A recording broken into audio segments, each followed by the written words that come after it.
वलक़द यस्सरनल क़ुरआन लिज़्ज़िक्रि फ़हल मिन मुद्दकिर।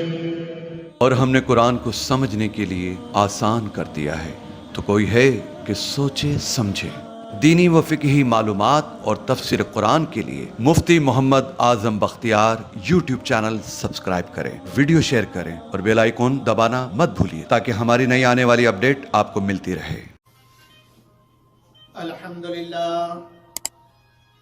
अल्हम्दुलिल्लाह नहमदुहु व नस्तईनुहु व नस्तगफिरुहु व नु'मिनु बिही व नतवक्कलु अलैहि व नऊज़ु बिल्लाहि मिन शुरूरि अनफुसिना व मिन सय्यिआति अअमालिना। मन यहदिहिल्लाहु फला मुदिल्ल लहु व मन युद्लिलहु फला हादिय लहु व अशहदु अन ला इलाहा इल्लल्लाहु वहदहु ला शरीका लहु व अशहदु अन्ना मुहम्मदन अब्दुहु व रसूलुहु। अरसलहुल्लाहु तआला इला काफ़तिल लिन्नासि बशीरन व नज़ीरा व दाइयन इलल्लाहि बिइज़्निहि व सिराजम मुनीरा। सल्लल्लाहु तआला अलैहि व अला आलिहि व अस्हाबिहि व बारक व सल्लम तस्लीमन कसीरन कसीरा। अम्मा बअद फ़अऊज़ु बिल्लाहि मिनश शैतानिर रजीम। बिस्मिल्लाहिर्रहमानिर्रहीम। अल-यौम अकमलतु लकुम दीनकुम व अतममतु अलैकुम निअमती व रदीतु लकुमुल इस्लाम दीना। व क़ाल तआला हुवल्लज़ी अरसल रसूलहु बिल हुदा व दीनिल हक़्क़ि लियुज़हिरहु अलद्दीनि कुल्लिहि व कफ़ा बिल्लाहि शहीदा। सदक़ल्लाहुल अज़ीम। मेरे अजीज़ों, भाइयों, दोस्तों, बुजुर्गों, कुरान हकीम की दो आयतें मुख्तलिफ मकामात से आप हज़रात के सामने तिलावत की गई और यही आज का मेरा मौजू है। पहली आयत के अंदर अल्लाह रब्बुल इज़्ज़त ने तकमील दीन को बयान फरमाया और दूसरी आयत जो मैंने पढ़ी है उसमें गलबा दीन को बयान फरमाया। तो तकमील दीन और गलबा दीन और इसके साथ दोनों चीज़ों के साथ ख़त्म नबूवत लाजिम और मलजूम है। अल्लाह जल्ले जलालुहु व अम्मा नवालुहु ने अंबिया अलैहिस्सलातु वस्सलाम को भेजा अपनी अपनी कौमों की तरफ हिदायत के लिए कि कौमों को हिदायत मिल जाए और अल्लाह तक पहुंच जाएं, अल्लाह की खुशनुदी हासिल कर लें। इसके लिए अल्लाह रब्बुल इज़्ज़त ने आदम अलैहिस्सलातु वस्सलाम से ईसा अलैहिस्सलातु वस्सलाम तक अंबिया भेजे, रसूल भेजे और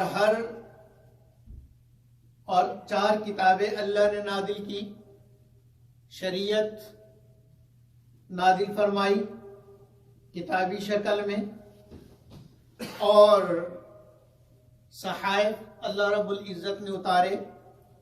यानी हर नबी को अल्लाह जल्ले जलालुहु व अम्मा नवालुहु ने अहकामात दिए हैं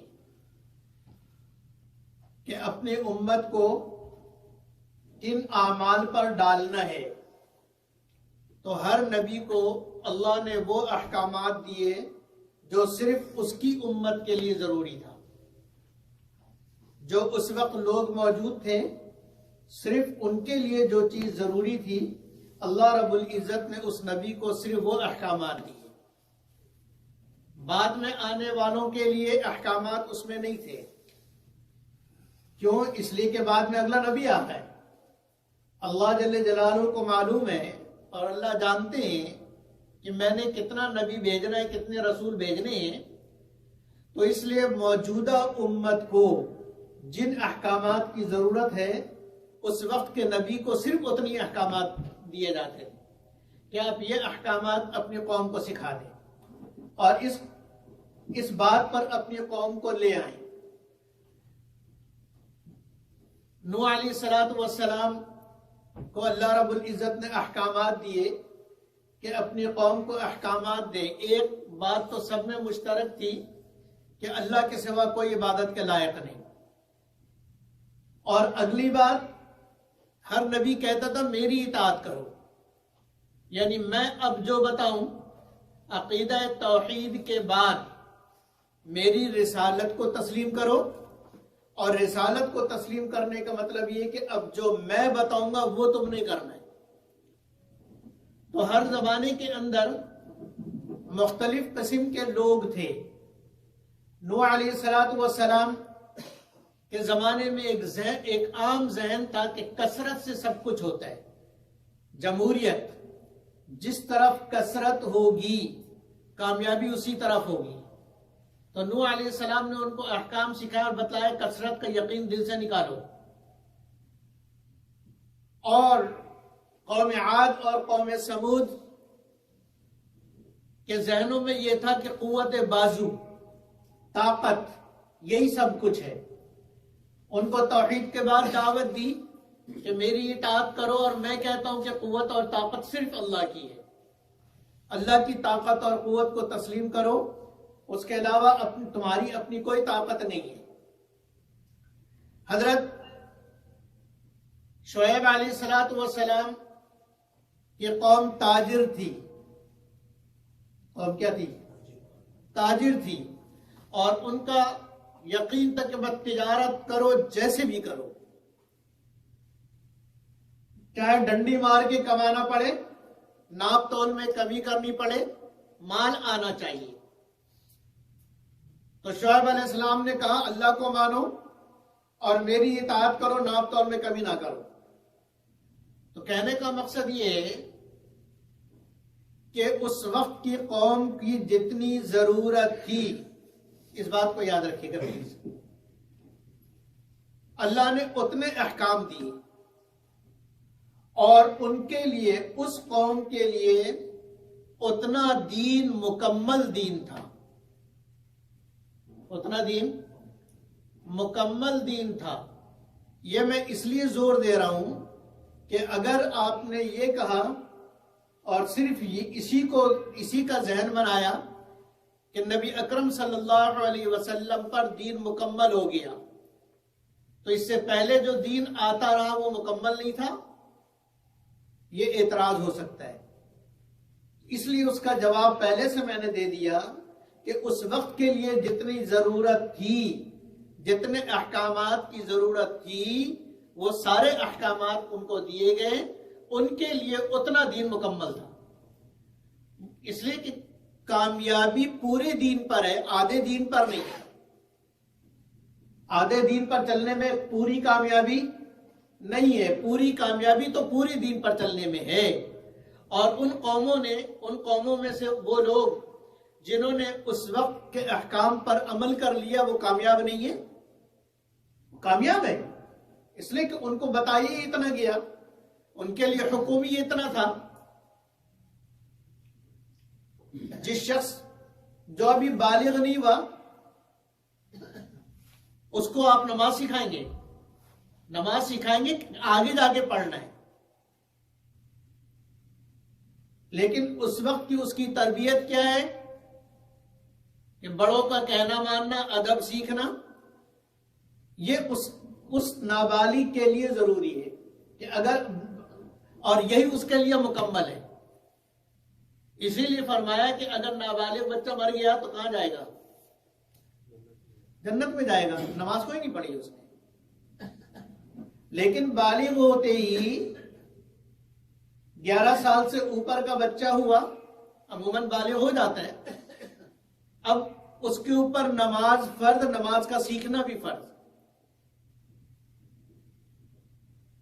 रमजान के रोजे के अहकाम सीखना भी फर्ज, इसलिए कि रोजे भी आएंगे उस पर।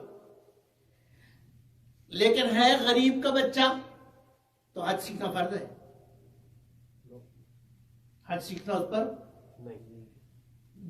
बालिग हो गए, बूढ़े हो गए, लेकिन गरीब है, हज सीखना उस पर फर्ज ही नहीं है, क्योंकि हज है ही नहीं। तो पिछली जितनी कौमें आई, उन सबको, उन नबियों को जो अल्लाह ने अहकामात दिए, उनके वक्त के एतबार से वो दीन कामिल था। लेकिन अल्लाह रब्बुल इज्जत ने किसी के दीन को और किसी नबी को यह नहीं फरमाया अल यौम अकमलतु लकुम दीनकुम, कि तुम्हारा दीन मुकम्मल। किसी को क्यों नहीं फरमाया? इसलिए कि दुनिया आगे चलेगी और दुनिया में लोग नए नए आएंगे, नए लोगों के नए तकाजे होंगे। शहर वालों के अलग तकाजे, देहात वालों के अलग तकाजे, जाहिलों के अलग तकाजे, पढ़े लिखों के अलग तकाजे, डॉक्टर के अलग तकाजे, इंजीनियर के अलग तकाजे होंगे, मर्द के अलग तकाजे होंगे, औरतों के अलग तकाजे होंगे।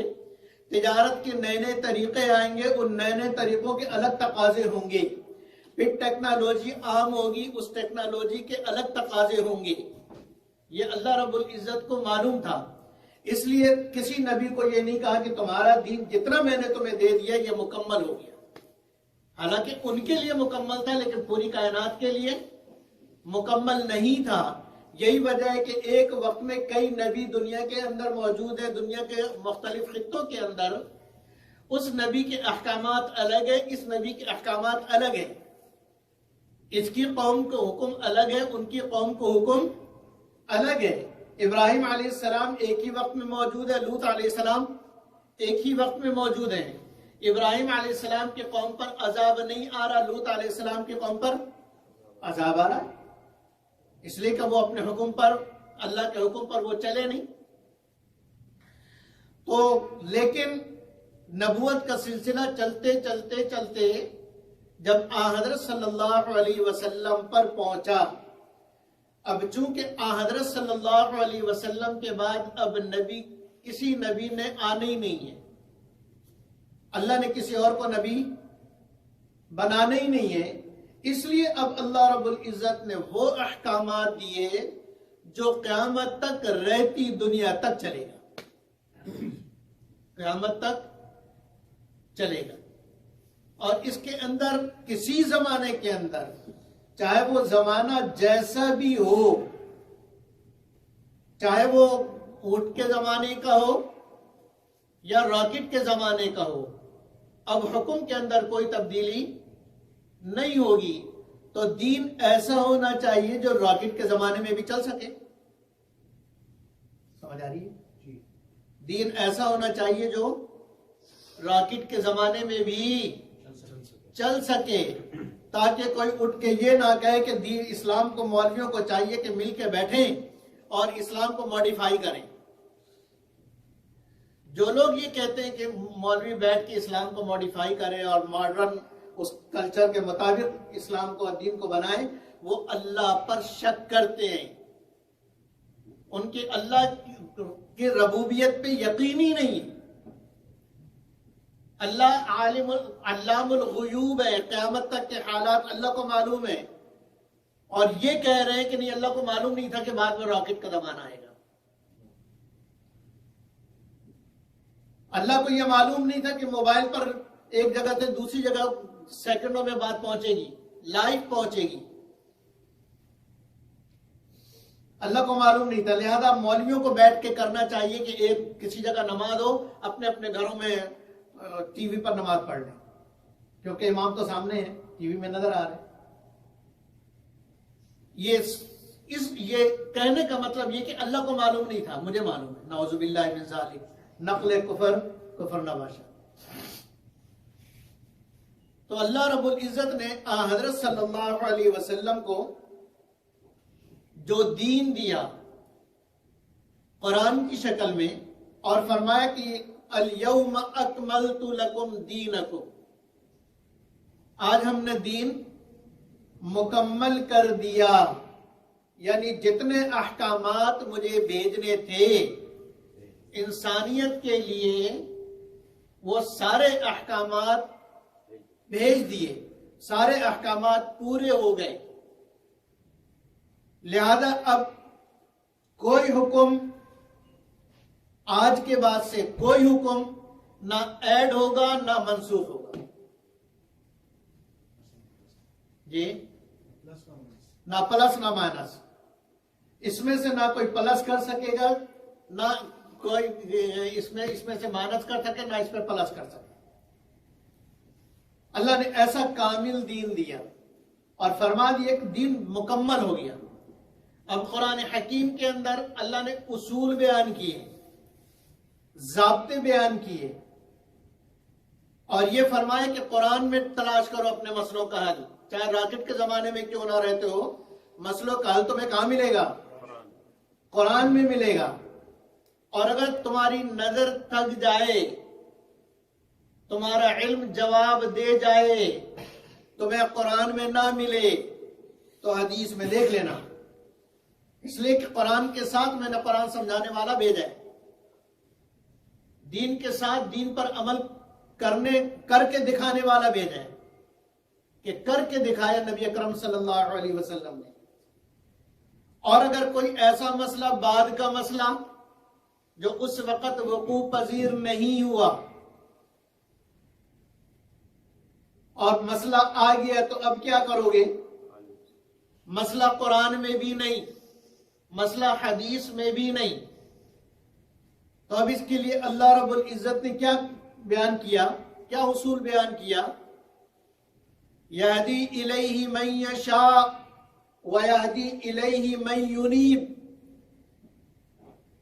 अब कुरान हदीस में तलाश के बावजूद तुम्हें मसला ना मिले तो फिर उन लोगों से पूछ लेना जिनका दिल दिमाग अल्लाह की तरफ मुतवज्जे रहता है, वो तुम्हारे मसलों का हल कुरान और हदीस से निकाल के तुम्हें देंगे। और क्या फरमाया? इत्तबी सबील मन अनाब इलई, कि जो इसमें इज्माए उम्मत को बयान किया, वमन युशाक़िक़ रसूल मिन बाद मा तबय्यन लहुल हुदा व यत्तबि गैर सबीलिल मुमिनीन नुवल्लिहि मा तवल्ला व नुस्लिहि जहन्नम। अल्लाह ने क्या बयान किया कि ऐसे मसले जो तुम्हें कुरान हदीस में ना मिले और फुक़हा ने भी उसको बयान ना किया और बाद में आया, अब क्या करो?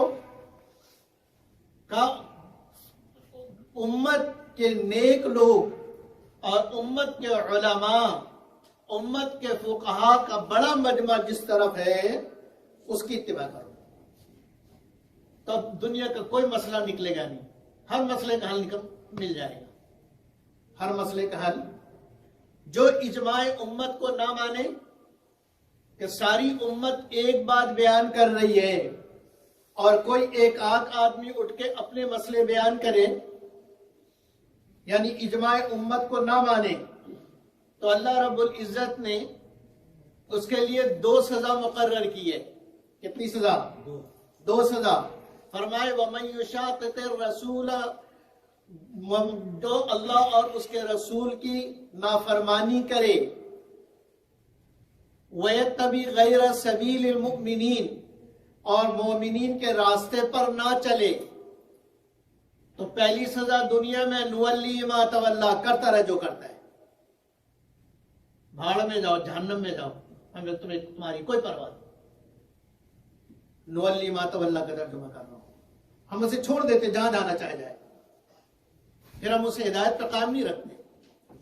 और आखिरत में वनुस्ली जहन्नम, उसे जहन्नम में डालेंगे, इसलिए कि वो ईमान पर, इस्लाम पर नहीं रहा। तो अल्लाह रब्बुल इज्जत ने हज़रत सल्लल्लाहु अलैहि वसल्लम पर दीन की तकमील ऐसी की कि अब क़यामत तक आने वाला कोई मसला ऐसा नहीं होगा जिसके लिए हमारे पास कोई हल मौजूद ना हो। हर मसले का हल, चाहे वो रॉकेट का जमाना हो या उससे भी ऊपर का जमाना हो, और रॉकेट्स को छोड़कर लोग चांद पर बसेरा करने लगे और चांद से कोई मसला पूछे कि यहां नमाज कैसे पढ़े, रुख किस तरफ करना है, शरीयत में उसका हल भी मौजूद है। तो सारे मसले कुरान में, हदीस में, इजमाए उम्मत में, फुक़हा के क़यास में, हर मसले का हल मौजूद। इसलिए अल्लाह ने फरमाया कि आज हमने दीन तुम पर मुकम्मल कर दिया। इस आयत में दो बातें बतलाई।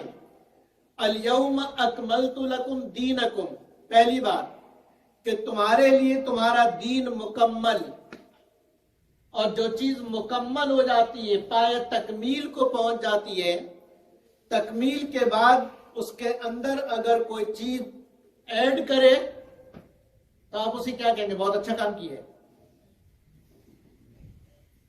वो कहेंगे असल को खराब कर रहा है, बिला वजह असल को खराब कर रहा है, बगैर दलील के खराब कर रहा है। और अगर उसमें से कमी करे तो आप कहेंगे अच्छी खासी चीज को तोड़ रहा है, तकरीब का आ रही है। तो तकमील जब किसी चीज की हो जाती है तो ना बाहर से कोई चीज उसके अंदर दाखिल हो सकती है, और उसके अंदर जितनी चीजें उनमें से ना कोई चीज बाहर निकल सकती है। इसको कहते हैं तकमील, कि मुकम्मल हो गई, अब इसमें किसी और चीज की जरूरत नहीं। तो अंबिया अलैहिस्सलातु वस्सलाम के भेजने का मकसद दीन है। अल्लाह ने अंबिया को क्यों भेजा? दीन के लिए भेजा, तरवीज दीन के लिए भेजा, तबलीग दीन के लिए भेजा। अब दीन तो मुकम्मल हो गया। जब दीन मुकम्मल हो गया तो अब मजीद किसी नबी के और रसूल की जरूरत नहीं। या अगर कोई उसके बाद कोई नबी आएगा तो वो गोया ये दावा कर रहा है कि कुरान की यह आयत गलत है। क्यों? इसलिए कि अल्लाह तो कह रहे हैं कि मोहम्मद सल्लल्लाहु अलैहि वसल्लम पर मुकम्मल हो गया। अब जो दूसरा नबी दावेदार पैदा हो गया कादियान के अंदर, और वो ये कहे कि मैं भी नबी हूं, तो अब इसका मतलब क्या होगा कि ये इसके अहकामात को मानना फर्ज होगा। नबी सल्लल्लाहु अलैहि वसल्लम के तशरीफ लाने के बाद ईसा अलैहिस्सलाम के अहकामात पे चलना फर्ज रहा कि मनसूख हो गया? मनसूख हो गया। मूसा अलैहिस्सलाम का दीन मनसूख हो गया कि चलता रहा? इसलिए तो नबी सल्लल्लाहु अलैहि वसल्लम ने फरमाया था लौकान मूसा हय्यन, अगर इस वक्त मूसा अलैहिस्सलाम जिंदा होते, लमा वसिअहु इल्ला इत्तिबाई, कि तो मेरी इत्तिबा के बगैर उनके लिए भी नजात नहीं होती। उनकी नजात भी मेरी इत्तिबा के बगैर नहीं होती। तो मालूम यह हुआ कि मौजूदा नबी को मानना और मौजूदा नबी के अहकामात पे चलना फर्ज है, गुज़िश्ता नबी के अहकाम पे चलना फर्ज नहीं। नबी को बहैसियत नबी के मानना फर्ज है, लेकिन उस नबी के बताए हुए अहकामात पर चलना फर्ज नहीं है। ठीक है? तो अब अगर नबी सल्लल्लाहु अलैहि वसल्लम पर दीन हो गया मुकम्मल, अब अगर कादियान में उठता है कोई खबीस और वो ये कहता है कि मैं नबी, तो इसका मतलब ये कि अल्लाह ने ये नौज़ बिल्लाह गलत कहा कि दीन मुकम्मल हो गया। दीन मुकम्मल नहीं हुआ था, और फिर बात नबी साहबा से होते हुए अल्लाह तक पहुंचेगी कि सब गलत, इसलिए कि मैं नबी हूं। तो अब इसका अगला मतलब क्या होगा कि मोहम्मद सल्लल्लाहु अलैहि वसल्लम को नऊज़ बिल्लाह मानना अब फर्ज नहीं रहा। मोहम्मद सल्लल्लाहु अलैहि वसल्लम का मानना फर्ज बोलो ना नहीं रहा। कमर बाजवा की अब मानने की जरूरत नहीं है। और पहले उसका चलता था कि नहीं? पहले कमर बाजवा का डंडा चलता था, लेकिन अब जो नया आया अब उसकी चलेगी कि कमर बाजवा की चलेगी? नए वाले की चलेगी। और चाहे ये पहले वाले कमर बाजवा के अहकाम में तब्दीली करता रहे, इसकी माननी पड़ेगी। और अब जो इसकी ना माने वो मुजरिम होगा। क्या नाम है? आसिम। अब जो इसकी ना माने वो मुजरिम होगा। ऐसे ही गुलाम अहमद कादियानी को जो नबी ना माने फिर वो मुजरिम होगा। फिर वो क्या होगा? मुजरिम होगा। और उसको ना मानने वाला मुसलमान नहीं होगा, उस मुसलमान नहीं होगा। इसका मतलब ये। तो मोहम्मद सल्लल्लाहु अलैहि वसल्लम के बारे में वो चाहे कहते रहे कि हम उनको नबी मानते हैं, हम नबी मानते हैं, हम नबी मानते हैं, हम नबी उनको बड़े मीठी जुबान में बड़े लहक लहक के ला इलाहा इल्लल्लाह मुहम्मद रसूलुल्लाह कादियानी आपको सुनाएगा, कुरान भी सुनाएगा, कुरान भी सुनाएगा और बड़े इखलाक मुरव्वत से बात भी करेगा, लेकिन वो मीठी गोलियां होंगी जिसमें जहर मिला होगा। वो मीठी गोलियां होंगी जिसमें जहर मिला होगा। गोया कि वो आपको ये बतला रहे हैं कि मोहम्मद सल्लल्लाहु अलैहि वसल्लम पर दीन मुकम्मल नहीं हुआ था। अब मैं जो बताऊंगा वो तो मोहम्मद सल्लल्लाहु अलैहि वसल्लम पर नौजुबिल्लाह ईमान रखना भी अब फर्ज नहीं रहेगा। कादियानी के कुफर पर इत्तिफाक इसीलिए, उसकी दलील ये है कि मोहम्मद सल्लल्लाहु अलैहि वसल्लम पर ईमान के बगैर मोमिन नहीं है। आप सल्लल्लाहु अलैहि वसल्लम की खत्म नबूवत को माने बगैर मुस्लिम नहीं है, मुस्लिम।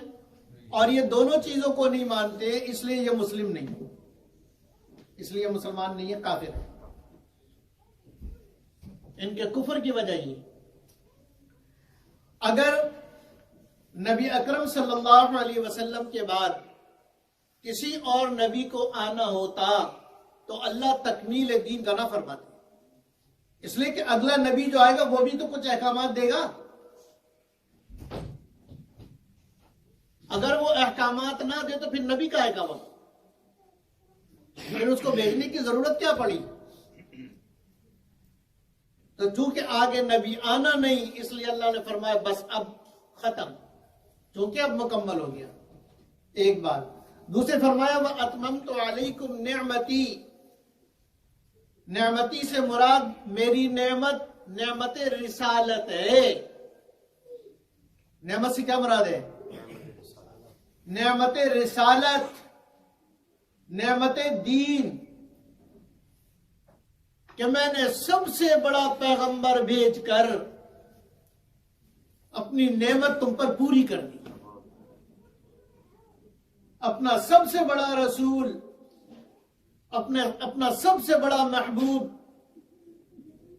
और तुम्हारे लिए सबसे बड़ा रहबर आजम भेजकर अपनी नेमतें जो मैंने तुम्हारे लिए रखी थी वो नेमतें सारी दे दी, वो नेमतें सारी दे दी। इसीलिए फरमाया कि ये मेरा नबी तुम्हें दीन इस्लाम बतलाएगा, तो ये समझ लो वरदीतु लकुमुल इस्लाम दीना, मैं तो सिर्फ दीन इस्लाम से राजी हूंगा, उसके अलावा किसी दीन से मैं राजी नहीं। इसलिए कि दीन इस्लाम मैंने नाजिल किया, अपने मोहम्मद सल्लल्लाहु अलैहि वसल्लम पर नाजिल किया और फिर नाजिल करके इसको मुकम्मल कर दिया। जो चीज मुकम्मल हो गई अब उसको नया बनाने वाले की जरूरत ही नहीं है। तो गोया कि जो नया आकर दावा करे वो झूठा है, दज्जाल है।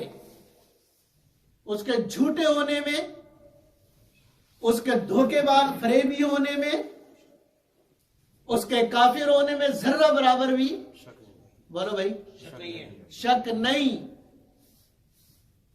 जोर से बोलो शक नहीं। उसके काफिर होने में कोई शक नहीं। जो उसके काफिर होने में शक करे उसके कुफर में भी कोई शक नहीं, उसके कुफर में भी कोई शक नहीं। तो पहली आयत तो मैंने ये पढ़ी थी, उसकी तशरीह आप समझ गए। अगली आयत और इससे खत्म नबूवत का मसला भी आप समझ गए। अगली आयत मैंने पढ़ी, मुख्तसर करता हूं। वल्लज़ी अरसल रसूलहु बिल हुदा व दीनिल हक, कि मैंने, अल्लाह वो जात है जिसने रसूल भेजा दीन हक के साथ, हिदायत के साथ। क्यों भेजा? लियुज़हिरहु अला दीन कुल्ली, ताकि मेरा महबूब सारे दीनों पर दीन इस्लाम को गालिब कर दे। और ये गलबा दीन की सिर्फ एक सूरत है, गलबा दीन की सिर्फ एक सूरत है कि नबी अकरम सल्लल्लाहु अलैहि वसल्लम ने जो बतलाया वो उससे ऊपर कोई ना हो, उससे ऊपर की कोई बात नहीं। बाकी सारे दीन इस दीन के नीचे, सारे दीन इस दीन के नीचे। इसीलिए मोहम्मद सल्लल्लाहु अलैहि वसल्लम पर ईमान तफसीली लाना फर्ज है। ईमान तफसीली ईमान लाना फर्ज है कि आप गुनाहों से पाक हैं, आपने सारे अहकाम पहुंचा दिए, किसी हुक्म को रोका नहीं, कुरान की कोई आयत छुपाई नहीं, अल्लाह का कोई हुक्म छुपाया नहीं, अल्लाह का कोई हुक्म छुपाया नहीं। चाहे वो आयत जो सी भी थी, नबी ने बयान कर दिया। अबसा व तवल्ला, नबी अकरम सल्लल्लाहु अलैहि वसल्लम को एक तरीके से इसमें अल्लाह की डांट है। आपने वो भी बतलाया, वो भी उम्मत को बतलाया। तो ये तफसीली ईमान है कि आपकी जिंदगी गुनाहों से पाक, आपने सारे अहकामात बतला दिए, किसी हुक्म को छोड़ा नहीं, सारी तफसील बतला दी जो अल्लाह ने बतलाने के लिए कहा था। ये तफसीली ईमान नबी सल्लल्लाहु अलैहि वसल्लम पर फर्ज, और आपसे पहले जितने अंबिया अलैहिस्सलातु वस्सलाम आए उन पर इजमाली ईमान फर्ज है, तफसीली ईमान फर्ज है। इजमाली ईमान का मतलब यह कि उन्होंने जो कुछ बतलाया था वो ठीक बतलाया था। अपने अपने वक्तों में वो सारे नबी ठीक थे, सारे अल्लाह के भेजे हुए थे, सारे ने अपने अहकाम, जो अल्लाह ने अहकामात दिए वो अपनी कौमों को बतला दिया, पहुंचा दिया। इजमाली ईमान। बाकी मूसा अलैहिस्सलाम पर तौरात नाजिल हुई, तौरात हमारे सामने हो, हमें उस पर ईमान लाना जरूरी नहीं, क्योंकि तहरीफ हो गई है। और कुरान के बारे में अल्लाह ने कहा, इन्ना नहनु नज़्ज़लना ज़िक्र व इन्ना लहू लहाफ़िज़ून, हम, और जिक्र के अंदर कुरान के अल्फाज, उसके मानी, अमली शक्ल, अमली सूरत चारों शामिल है। क्या अल्लाह कुरान के अल्फाज की भी हिफाजत करेंगे, कुरान के मानी की भी हिफाजत करेंगे, और इस मानी पर मुराद क्या है अल्लाह उसकी भी हिफाजत करेंगे, और फिर उस पर अमल किस तरह करना है, ये चारों चीजें अल्लाह ने अपनी जिम्मे ली। लिहाजा कुरान में कोई ना अमली, कोई ना इल्मी तहरीफ कर सकता है, ना अमली तहरीफ कर सकता है, किसी किस्म की कोई तहरीफ नहीं कर सकता। और एक नुक्ते भी की भी कहीं पे भी तारीफ करेगा पकड़ा जाएगा। यह मतलब है दीन को वो गालिब करने का, कि अब दीन मोहम्मदी गालिब। गालिब का मतलब ये कि अब क़यामत तक सिर्फ यही दीन चलेगा, सिर्फ यही दीन चलेगा और कोई दीन नहीं चलेगा। कोई ये नहीं कह सकता कि ये मूसा अलैहिस्सलाम ने ये अपनी कौम को बतलाया था लिहाजा मैं ये कर लूं, वो भी तो नबी थे, नहीं चलेगा। ईसा अलैहिस्सलाम ने अपनी कौम को बतलाया था, मैं कर लूं तो क्या अर्ज है, वो भी तो नबी थे। तुम्हारे नबी ने बतलाया कि नहीं बतलाया? अगर तुम्हारे नबी ने वो हुक्म नहीं दिया तो तुम्हें उस पर नहीं चलना है। तो अगर हम इस बात को ना माने तो फिर मतलब ये कि कादियानी का भी दीन आ रहा है। तो फिर जो अल्लाह ने कहा कि मैंने नबी को भेजा दीन को गालिब करने के लिए, तो दीन तो गालिब नहीं हुआ, इसलिए कि आगे अगला दीन आ रहा है। और कुरान हकीम में जितने मुकाम पर आप देखेंगे ईमान के बारे में, युमिनून बिल गैब, ईमान वाले कौन है? जो गैब पर ईमान रखते हैं। वल्लज़ीना युमिनून बिमा उन्ज़िला इलैका वमा उन्ज़िला मिन क़ब्लिक, ईमान वाले कौन? जो उस कुरान पर ईमान रखते हैं जो आपके ऊपर नाजिल हुआ, और उन किताबों पर ईमान रखते हैं जो आपसे पहले थी। कुरान में कोई एक जगह भी नहीं है जहां अल्लाह ने कहा हो कि और जो बाद में आएगी उस पर भी ईमान रखें। ईसा अलैहिस्सलाम ने तो कहा था मिन बादी, मेरे बाद आएगा वो नबी, मिन बादी, मेरे बाद वो नबी आएगा जिसका नाम अहमद होगा। लेकिन कुरान ने कहीं ये नहीं कहा कि इस किताब के बाद जो दूसरी किताब आएगी उस पर भी ईमान रखना। और यही खत्म नबूवत की दलील है कि अगर नबी सल्लल्लाहु अलैहि वसल्लम के बाद किसी नबी ने आना होता तो अल्लाह मिन क़ब्ल के साथ मिन बादी भी लगाते, पूरे कुरान में कहीं नहीं। इसलिए मेरे अजीज भाइयों और दोस्तों, अपने ईमान को बचाना, अपनी नस्ल की ईमान को बचाना, यह हम पर फर्ज है। इस वक्त कॉलेज की सतह पर, बार बार मैं कहता हूं, कॉलेज की सतह पर, यूनिवर्सिटी की सतह पर कादियानी बहुत ज्यादा मुनज़्ज़म है, बहुत ज्यादा मुनज़्ज़म है। इसलिए अपने बच्चों से बात करते रहा कीजिए, उनको खुले दें। स्कूल में किस किस्म की बातें होती हैं, कॉलेज में किस किस्म की बातें होती हैं, और किसी भी जगह आपको डाउट हो कि ये किसी कादियानी ने इसके जहन में ये बात डाली है, उसको आप हल्का, अल्लाह के लिए उसको हल्का ना लें। हाथ धो बैठेंगे औलाद से, उसको हल्का ना लें। चाहे वो बहुत ही मामूली आपको लगे, वो मामूली नहीं है, वही आगे जाके जहर बनेगा। इसलिए जवाब दे सके तो ठीक, वरना उलमा से राब्ता करें। अपने बच्चों को लेके जाएं कि ये बच्चा मेरा ये कह रहा है, इंशाअल्लाह आपको तसल्ली बख्श जवाब मिलेगा, बच्चे को भी तसल्ली बख्श जवाब मिलेगा, और अल्लाह उसे बहकने से, भटकने से महफूज कर देगा। तो इंशाअल्लाह करेंगे ना। अल्लाह मुझे और आपको अमल की तौफीक अता फरमाए। व आखिर दावाना अनिल हम्दुलिल्लाह।